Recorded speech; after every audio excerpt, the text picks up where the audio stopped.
ও ভগবতী দেবপ্রদত্তা ইদং স্বর্ণালঙ্কার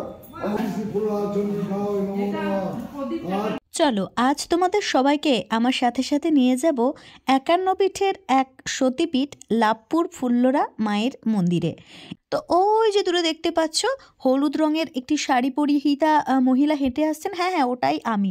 তো আমি যেহেতু তোমাদেরকে ভিডিও আকারে পরিবেশন করছি তাই পুরোটাই একটু সর্বাঙ্গীন সুন্দর তো হওয়া উচিত বলেই আমি মনে করি, যদিও ভিডিওটা অনেক আগের, আমি অনেক দিন পর পোস্ট করছি। তো এই যে মন্দিরের বাইরে আমি পাদুকা জোড়া খুলে রাখছি, তারপরে আমি হাত পা ধুয়ে, ওখানেই কল রয়েছে কিন্তু তোমাদের কোনো অসুবিধা হবে না, যেখানে লেখাই রয়েছে যে ৫১ সতীপীঠের অন্যতম এই দেবী ফুল্লরা মাতার মন্দির। তো সতীর ওষ্ঠ এখানে পড়েছিল। ওষ্ঠ মানে জানো তো, ওষ্ঠ মানে হচ্ছে ওপরের ঠোঁট, আর অধর মানে হচ্ছে নিচের ঠোঁট। অধরটা পড়েছিল কিন্তু আমাদের অট্টহাস্তলায়। তো এই লাভপুর মন্দিরেই কিন্তু আরও একটা জিনিস হয়েছিল, সেটা তোমাদের জানাবো অবশ্যই, একটু ভিডিওটা দেখতে থাকো। আমার জীবনে কোন স্পেশাল ঘটনাটা এই লাভপুর মন্দিরে ঘটেছিল, কারণ আমার মনে হয় এই ভিডিওটা যদি তোমরা দেখতে থাকো তাহলে তোমরা কিন্তু এই বিষয়টা জানতে পারবে। প্রথমে ভেবেছিলাম যে আমি এই ঘন্টাটা বাজাতেই পারবো না, কিন্তু তারপর মায়ের নাম নিয়ে একটা জোর করে লাফ মারলাম আর মা আমার ডাকে সাড়া দিলেন, আর ব্যাস ঘন্টা আমি বাজিয়ে ফেললাম।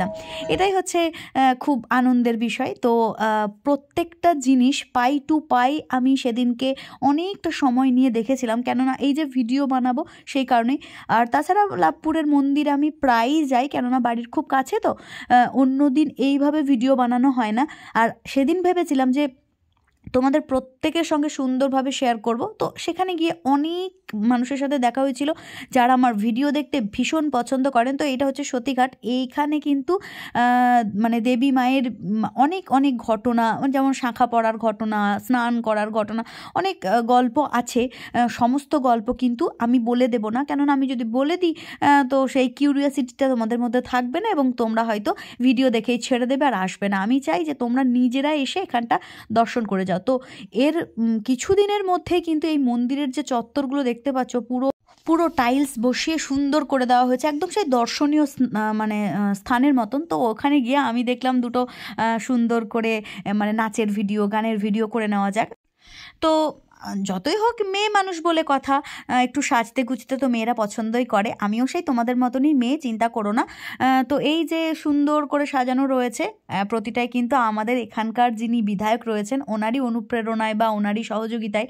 তো স্বাভাবিক এলাকার বিধায়ক যদি ভালো হন তাহলে আমার মনে হয় যে প্রত্যেকটা চত্বর এইরকম সুন্দর হয়ে যায়। তাই আমি ধন্যবাদ জানিয়ে নেব রানা সিং মহাশয়কে, কারণ উনি এতটা সুন্দরভাবে এই মন্দিরটাকে সাজিয়ে তুলেছেন, যেটা কিন্তু আগে এত সুন্দর ছিল না।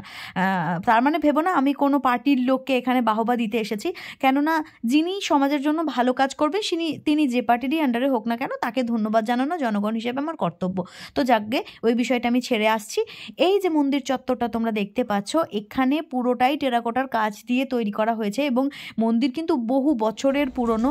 এখানকার প্রত্যেকটা কাজ এত সুন্দর এবং এত সুনিপুণভাবে করা যে কাছ থেকে না দেখলে বুঝতে পারবে না। তো মায়ের এই যে বিগ্রহ তোমরা দেখতে পাচ্ছ, কচ্ছপের মতন দেখতে মা, একদম এটাকে কিন্তু কোনোভাবেই মানে বলে বোঝানোর নয় যে এই মন্দিরের ভিতরে ঢুকলে বা গর্ভগৃহে ঢুকলে কি একটা ফিলিংস হয়, মনে হয় যেন নিজের মানে সন্তান বা নিজের মাকে যেভাবে আমরা ছুঁয়ে দেখছি বা মানে তার নিঃশ্বাস পাচ্ছি, ঠিক সেরকম টাইপের একটা ফিলিংস হয়।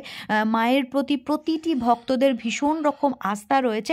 তো যে বিষয়টা তোমাদের জানাবো বলছিলাম যে একটা আকর্ষণীয় বিষয় আমার জীবনের সঙ্গে ঘটেছে এই মন্দির রিলেটেড, তো সেটা এবার শুরু করি।